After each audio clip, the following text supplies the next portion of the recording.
जय हिंद एवरीवन। मेरा नाम रजत चौधरी, मैं भरतपुर राजस्थान से।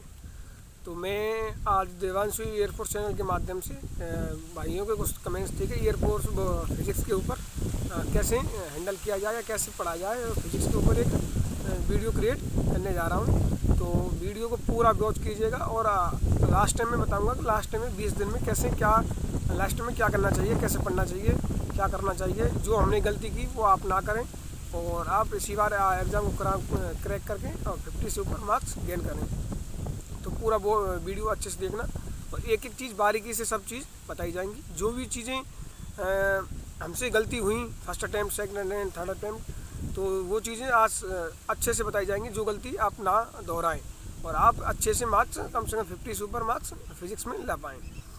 तो जो सभी विद्यार्थी जो गलती करते हैं लास्ट टाइम में, वो यही गलती होती है कि इस टाइम बहुत से मैराथनें आने लगती हैं कि बहुत से महाकुंभ जैसे 24 घंटे, 18 घंटे, 11 घंटे, 12 घंटे।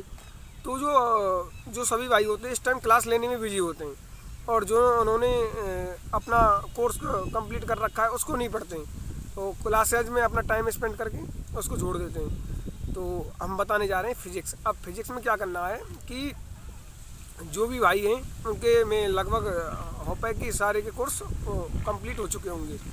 तो लगभग 1-2 चैप्टर बचा भी होगा तो कोई दिक्कत वाली बात है नहीं। जो भी आपने चैप्टर पढ़ रखे हैं और पढ़ लिए होंगे और नोट्स प्रॉपर बनाए होंगे हैंड राइटर, मुझे आशा है, क्योंकि मैंने पहले भी 1-2 महीने पहले भी बताया था कि हाँ, हैंड राइटर नोट बनाएंगे नहीं तब तक कुछ भी संभव नहीं है। ये गलती मैं बार बार दोहरा रहा था और मैं बार बार फेल का सामना कर रहा था। लास्ट टाइम मैंने हैंड राइटर फिजिक्स के नोट्स बनाए और कम से कम एग्ज़ाम से पहले 6 बार या 5 टाइम रिवाइज़ किया और आसानी से मेरे 70 मार्क्स फिजिक्स में आ गए। वाइस तो क्या करना है फिजिक्स में? फिजिक्स में यही है कि अब 20 दिन वो दिन हैं जिसमें आप आराम से कम 5-7 नंबर आराम से इंक्रीज कर सकते हो अपने मॉक टेस्ट में। जितनी भी जैसे 40 बन रहे हैं किसी के, तो वो 47 तक, 48 तक जा सकता है। सबसे ज़्यादा जो फिजिक्स में ही दिक्कत रहती है भाइयों को, तो फिजिक्स में क्या करना है, अब लास्ट टाइम 3 चैप्टर रोजाना पर डे उठाने हैं। 2-3 चैप्टर उठाए, रफ उठाई, फेयर में से रिवाइज करे, एक एक लाइन अच्छे से लिख के, जो भी नहीं आ रहा है उसे रिवाइज किया।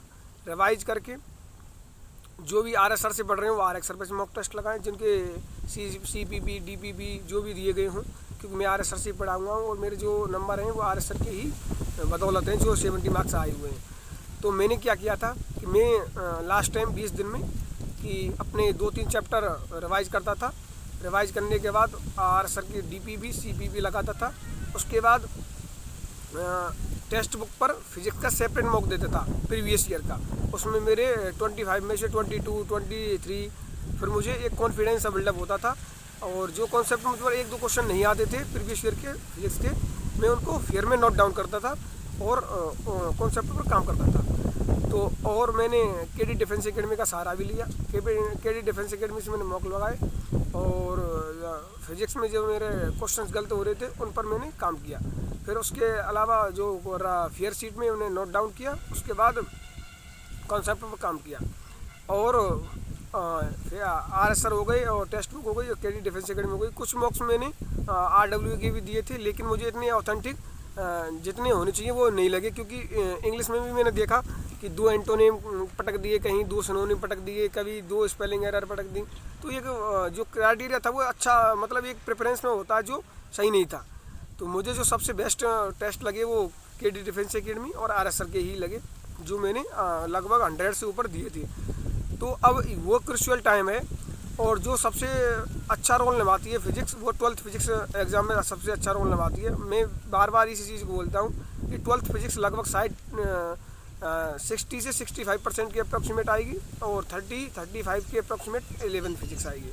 तो आपको अब नींद सबको त्याग के अब 20 दिन वो टाइम है कि आप अगर 4-5 घंटे सो लोगे कोई दिक्कत वाली बात नहीं। अगर इस टाइम अगर पढ़ गए तो आप अच्छे से आसानी से 50 मार्क्स के अप्रॉक्सीमेट पहुंच सकते हैं। और अब यही है कि अब 2-3 चैप्टर उठा के रोज़ाना मॉक टेस्ट और कॉन्सेप्ट रिवाइज करें। कॉन्सेप्ट जितना हो सके जितना रिवाइज करना है। लगभग 5 घंटे फिजिक्स को देना ही देना है, जिसमें से 2 घंटे कॉन्सेप्ट पढ़ो और 2 घंटे इसके DPP CPP लगाओ और 1 घंटे उसकी मॉक टेस्ट पर काम करो। मॉक टेस्ट के डिफेंस एकेडमी टेस्ट बुक और उनसे दे सकते हो। तो और फिजिक्स में एक भी चैप्टर आपको मिस नहीं करना है कि इलेक्ट्रोस्टैटिक छोड़ दिया या विद्युत चुंबकीय तरंग है, एक छोटा चैप्टर है उसमें छोड़ दिया, उसमें से क्वेश्चन आ जाता है। कभी कभी एक्स किरणों की वो तरंग दैर्ध्य पूछ लेता है, कभी गामा किरणों की, कभी। तो भाई हर चैप्टर इंपॉर्टेंट है।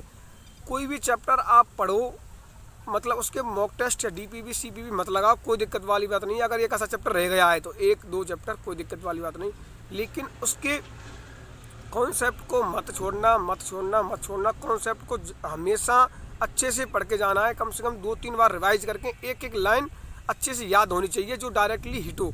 क्योंकि 13-14 क्वेश्चन थ्योरी बेस्ड क्वेश्चन देखने को मिलेंगे स्क्रीन पर डायरेक्टली, जो आप उनको हिट कर सकते हो और टाइम कंज्यूम कर सकते हो। और अब 1-2-4 चैप्टर ऐसे हैं जो आपका नंबर का वेटेज बढ़ा सकते हैं, जैसे थर्मोडायनेमिक्स हो गया, और 12th फिजिक्स के स्टार्टिंग के चैप्टर हो गए, और 11th फिजिक्स में यूनिट एंड डायमेंशन का सरली सवाला क्वेश्चन आता है।